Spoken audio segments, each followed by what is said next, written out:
Hello guys, तो स्वागत है वापस से आपका मेरे इस वीडियो में। तो गाइस, मैं आज आपके लिए लेके आया हूँ भारतीय संविधान के प्रमुख स्रोत। तो मैं आपको बता दूं कि मैं जो वीडियो बना रहा हूँ इसका मुख्य लक्ष्य क्या है। तो मैं आपको बताना चाहूँगा कि हमने और आपने अधिकतर आज तक चीज़ें पढ़ी होगी, आपने भी बहुत सारे वीडियो लेक्चर देखे होंगे, लेकिन जो मुख्यतः बेसिक बिछड़े हुए हैं, जिनको चीज़ें समझ में नहीं आती है, मैं सीधा कहूँ तो जो बैक बेंचर टाइप के स्टूडेंट रहे हैं, तो आपको कहना चाहूँगा कि आप भले ही एग्जाम में या एक क्लास में बैक बेंचर रहे हो, लेकिन आप अगर ज़िंदगी में बैक बेंचर रहते हो तो आपको बहुत बुरा लगेगा, बहुत पछताना पड़ेगा। इसलिए आपको उन चीज़ों को भी समझ के चलना है जो आपको समझ में नहीं आ रही है। इसीलिए मैं वीडियो बना रहा हूँ, इसी का मेरा पर्पस है वीडियो बनाने का। और मैं चाहता हूँ कि आपको जो डिफ़िकल्ट चीज़ें लग रही है, जो शब्द आपको कठिन लग रहे हैं ना, उनको भी आप आसानी से समझ सको। यही मेरा मुख्य उद्देश्य है, इसी के लिए मैं आपको यहाँ पर चीज़ें बता रहा हूँ। तो गाइस, मैं आपको सीधे मुद्दे पर ले सकता हूँ। हमारे देश के संविधान को बनने में बहुत लंबा समय लगा है, ये आप सभी जानते हैं। लेकिन संविधान बना ऐसे ही नहीं है, इसमें हमारे जो कानूनविद और जो बुद्धिजीवी व्यक्ति थे, उन्होंने बहुत संघर्ष किया है। होता यूँ है कि हमारे संविधान में बहुत समय बाद बना है, इससे पहले भी बहुत सारे देश के संविधान बन चुके थे। तो हमने बहुत सारी चीज़ें अलग अलग जगह से उठा के बनाया है। तो इसका मतलब ये कतई नहीं है कि हमने ना जाने जो चीज़ें जो भी मन में आया वो उठा लिया और मिला दिया। ऐसा नहीं है, हमारे बुद्धिजीवियों ने रिसर्च करा है और फिर इस संविधान को बनाया है।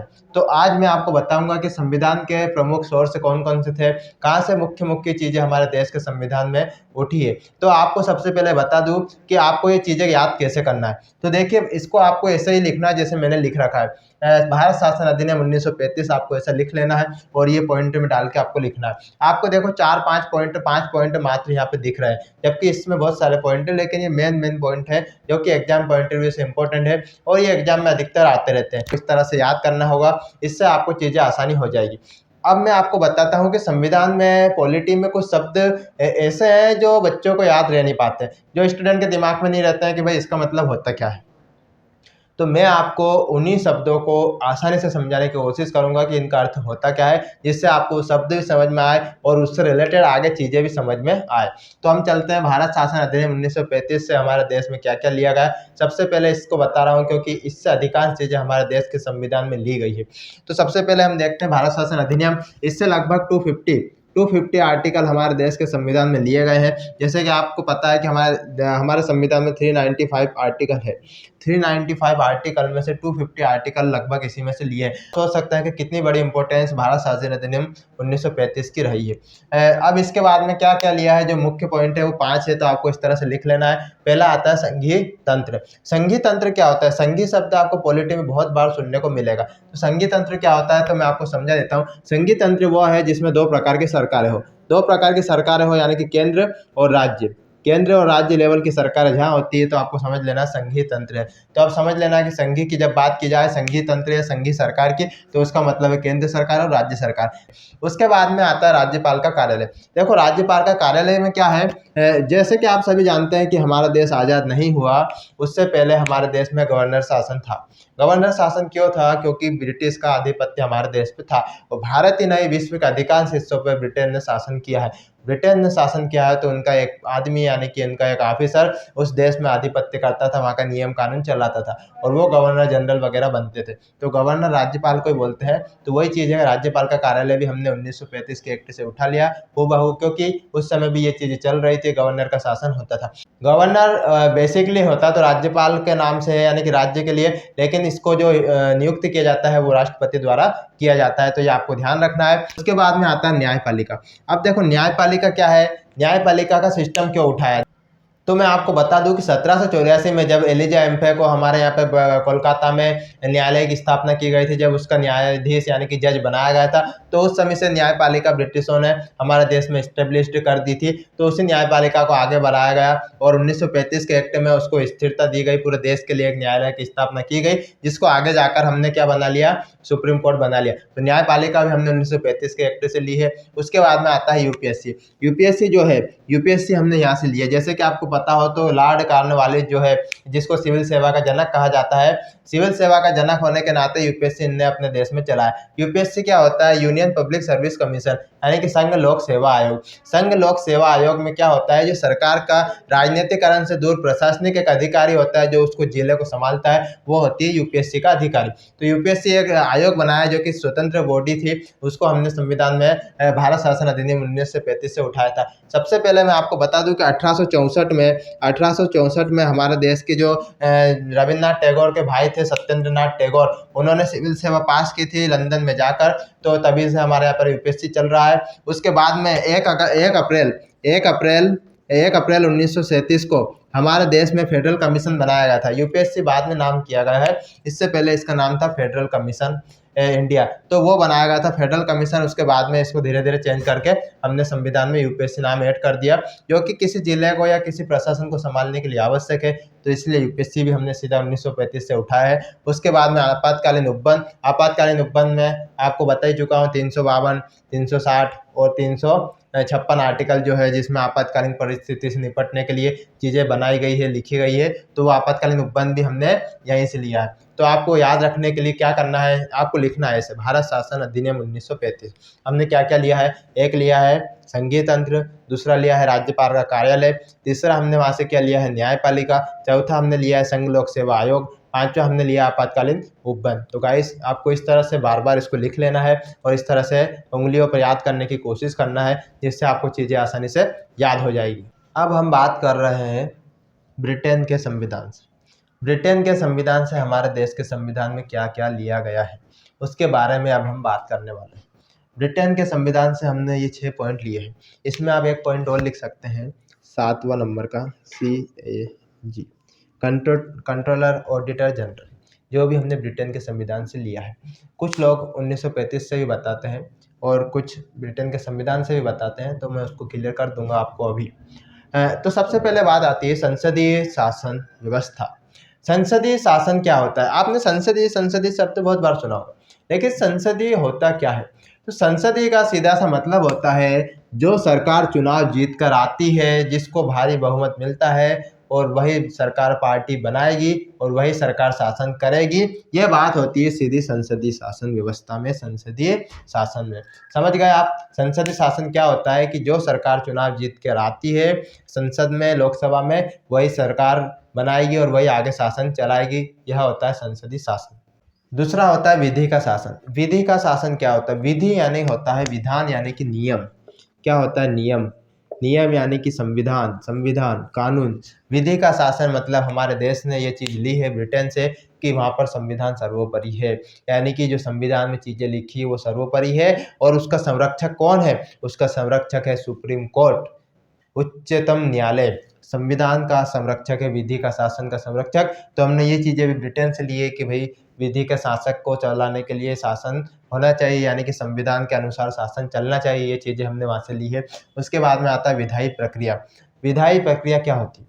लोकसभा और राज्यसभा से कानून बनता है, बिल पास होता है, तो यह एक विधायी प्रक्रिया है, यानी कि विधान बनाने के लिए, कोई संशोधन करने के लिए, कोई नियम बनाने के लिए एक प्रक्रिया है।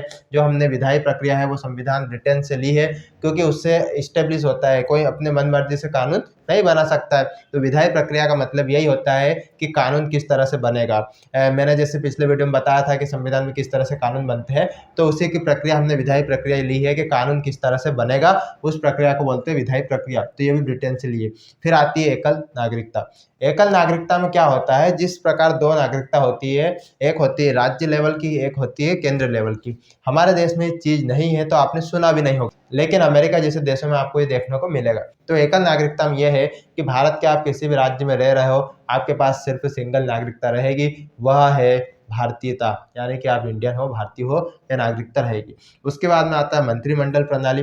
मंत्रिमंडल प्रणाली जिस तरह से होती है, जिसमें मंत्री होते हैं, सांसद होते हैं, MP MLA होते हैं, राज्यसभा सांसद, तो वही चीज़ें होती है मंत्रिमंडल प्रणाली। तो ये भी चीज़ हमने कहाँ से ली है? ब्रिटेन के संविधान से ली है। उसके बाद में आता है संसदीय विशेष अधिकार और द्विसदनता। संसदीय तो मैंने आपको समझा चुका हूँ, राज्यसभा और लोकसभा, इसको बोलते हैं संसद।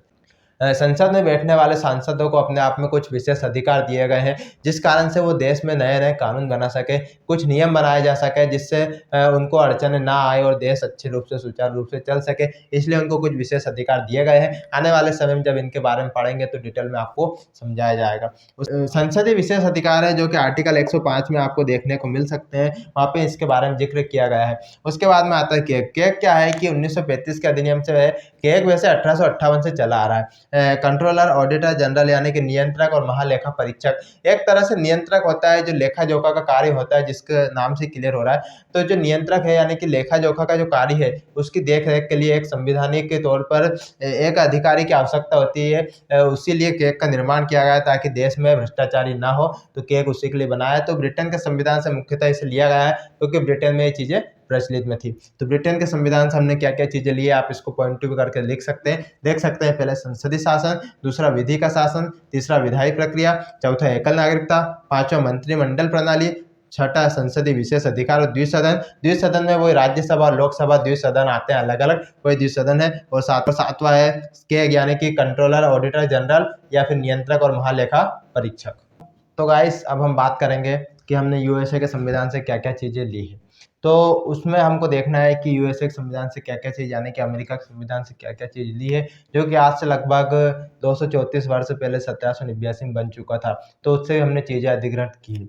तो उसमें आता है सबसे पहले मूल अधिकार। मूल अधिकार यानी कि मौलिक अधिकार, जो कि हमारे संविधान के भाग 3 में 12 से आर्टिकल 35 तक है। मौलिक अधिकार जो आने वाले समय में हम देखेंगे। मूल अधिकार भी हमने भारत में यूएसए के संविधान से लिए हैं।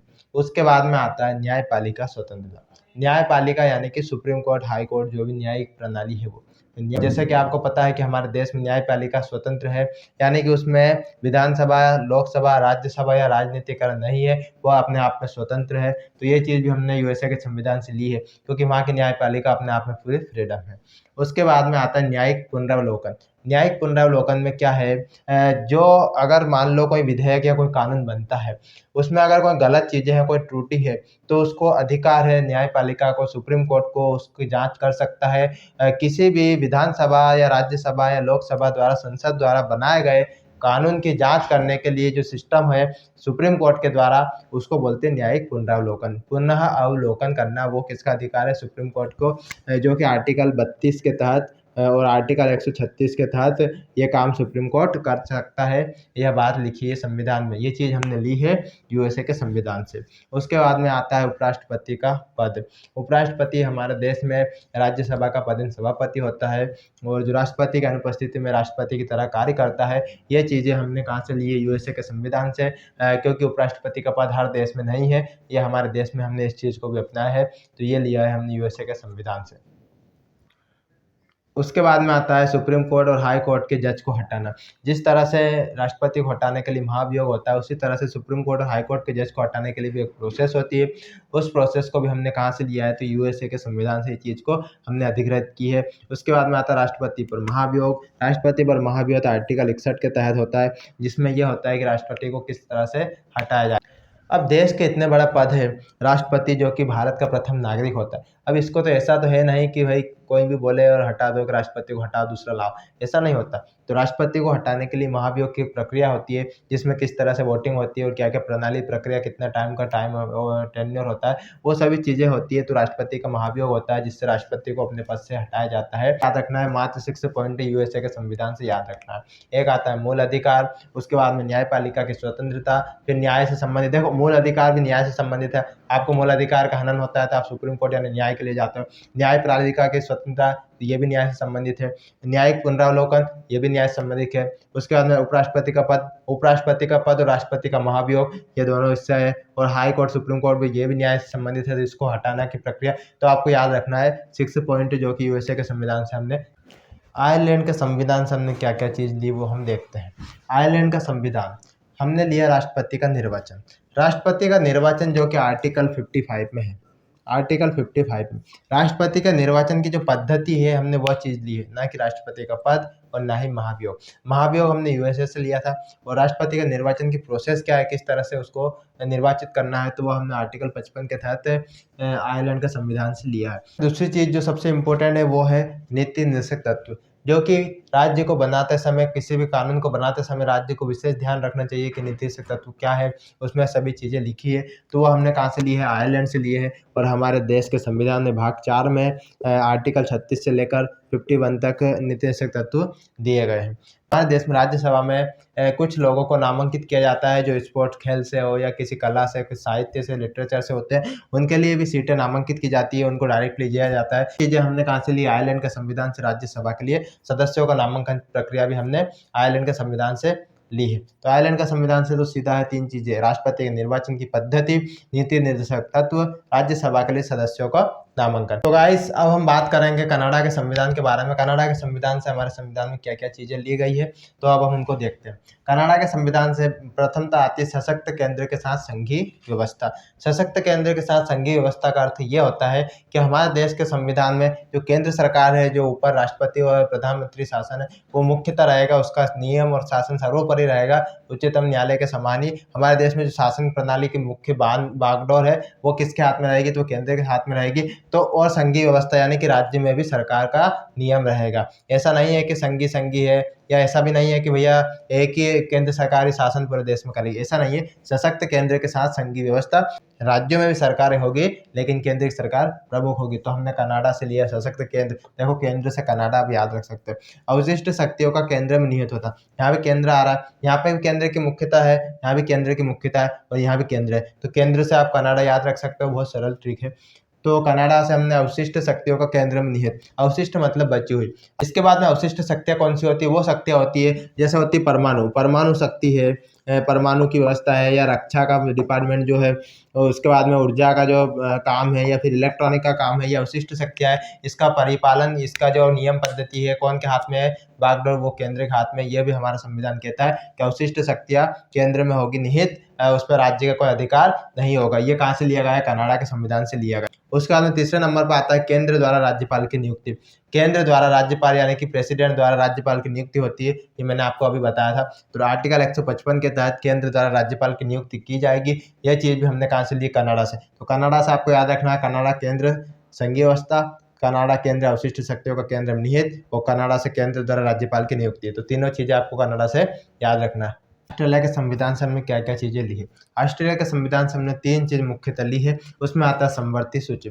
समवर्ती सूची में क्या है? पहले ये सिस्टम था कि हमने सोचा कि राज्य सूची रख लेते हैं और संघ की सूची रख लेते हैं। सूची में क्या है? पर्टिकुलर अलग अलग सब्जेक्ट यानी कि अलग अलग डिपार्टमेंट या काम इनके हाथ में दिए हैं। जैसे पुलिस है, और प्रशासन की कुछ व्यवस्था है, गृह विभाग के यानी कि उसको राज्य के अंडर में दे दिया कि आप राज्य वाले संभालें। इसी तरह से समवर्ती सूची का प्रावधान हमने ऑस्ट्रेलिया से लिया है कि इसमें कुछ चीज़ों का अधिकार राज्य का रहेगा, कुछ पे केंद्र का रहेगा, और समवर्ती सूची में दोनों का अधिकार बराबर रहता है। तो ये आता है ऑस्ट्रेलिया का संविधान। इसके बाद में इसमें एक चीज़ विशेष ध्यान रखने वाली ये है कि अगर राज्य और केंद्र के बीच में विवाद होता है, तो जो अधिकार का ज़्यादा पावर होगा वो किसका होगा? तो वो होगा केंद्र का, क्योंकि हमारे यहाँ पर सशक्त केंद्र है।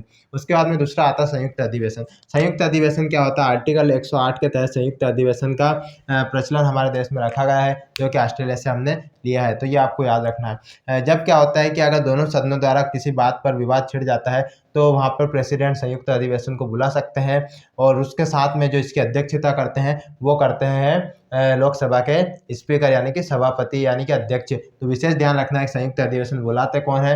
108 के तहत बुलाते हैं राष्ट्रपति, और इसकी अध्यक्षता करते हैं, उनका नाम है लोकसभा के स्पीकर, जो भी वर्तमान समय में होते हैं, तो उसकी अध्यक्षता करते हैं। उसके बाद में वाणिज्य की स्वतंत्रता, वाणिज्य और समागम की जो फ्रीडम है यानी कि स्वतंत्रता है, वह भी हमने ऑस्ट्रेलिया के संविधान से ली है।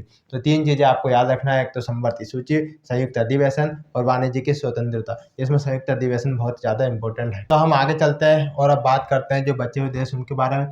तो जर्मनी का संविधान, जर्मनी के संविधान से हमने क्या क्या लिया वो समझाता हूँ। तो आपातकाल में मूल अधिकारों को स्थगन यानी कि स्थगित किया जाएगा। तो आपातकाल में जब भी इमरजेंसी लगी होती है देश में, तो हमें समझना चाहिए कि हमें मूल अधिकार तो दिए गए हैं, लेकिन उनका स्थगन हो जाएगा, यानी कि आप उनके अधिकार पर सुप्रीम कोर्ट नहीं जा सकते। सीधी सी बात है भाई, देश में आपातकाल है, देश में समस्या है, और आप जा रहे हो अपने भले के लिए सुप्रीम कोर्ट, तो ये कतई सही नहीं है। तो इसलिए जर्मनी के संविधान से हमने लिया कि आपातकाल में मूल अधिकारों का स्थगन। लेकिन मैं आपको कुछ चीज़ें यहाँ बता देता हूँ कि हमारे देश में आपातकाल में भी आर्टिकल 20 और आर्टिकल 21 लागू रहता है, ये क्वेश्चन पूछा जाता है। और दूसरी बात यह है कि जो अधिकार हमें आर्टिकल 19(6) के तहत मिलते हैं, उन अधिकारों का हनन यानी कि स्थगन नहीं होता है। वो कब नहीं होता है? जब राज्य में सशस्त्र विद्रोह की स्थिति होती है, उस समय भी वो आर्टिकल देश में लगा होता है, यानी कि उसका संविधान का फ़ायदा उस आर्टिकल का फ़ायदा आप ले सकते हैं, उस अधिकार का फ़ायदा आप ले सकते हैं। तो 20-21 कानून संविधान में आपातकाल में भी नहीं होता है, और दूसरा 19(6) का वो तब नहीं होता है जब सशस्त्र विद्रोह की यानी कि किसी राज्य में आपात की स्थिति हो, तब यानी कि स्थगन नहीं होता है।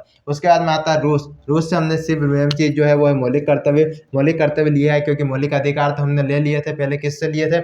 यूएसए से। लेकिन मौलिक कर्तव्य हमने लिए रसिया से। इसके तहत क्या होता है? 51 ए और 4 ए, इसको हमने संविधान में 51 ए में जोड़ा है, 4 ए में। भाग 4 में 51 ए आर्टिकल में मूल कर्तव्य को लिखा है, जो कि वर्तमान में 11 है और पहला 10 है। उसके बाद में एक कर्तव्य हमने शिक्षा से रिलेटेड और जोड़ा है, तो वो हमने रसिया से लिया है मौलिक कर्तव्य। फ्रांस से हमने लिया है स्वतंत्रता, समता व बंधुत्वता के आदर्श। फ्रांस में सन 1789 से 99 के बीच में क्रांति चली थी। उस समय पे वहाँ असमानता ज़्यादा हो गई थी, भेदभाव ज़्यादा हो गया था।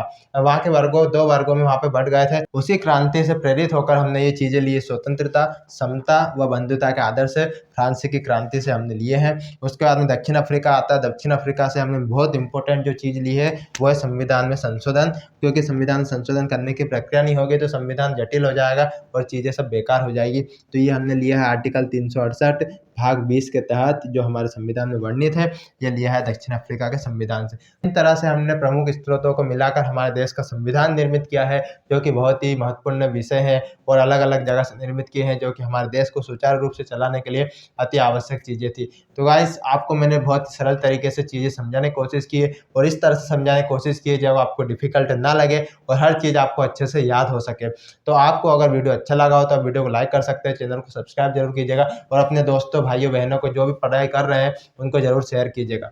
धन्यवाद दोस्तों, जय हिंद।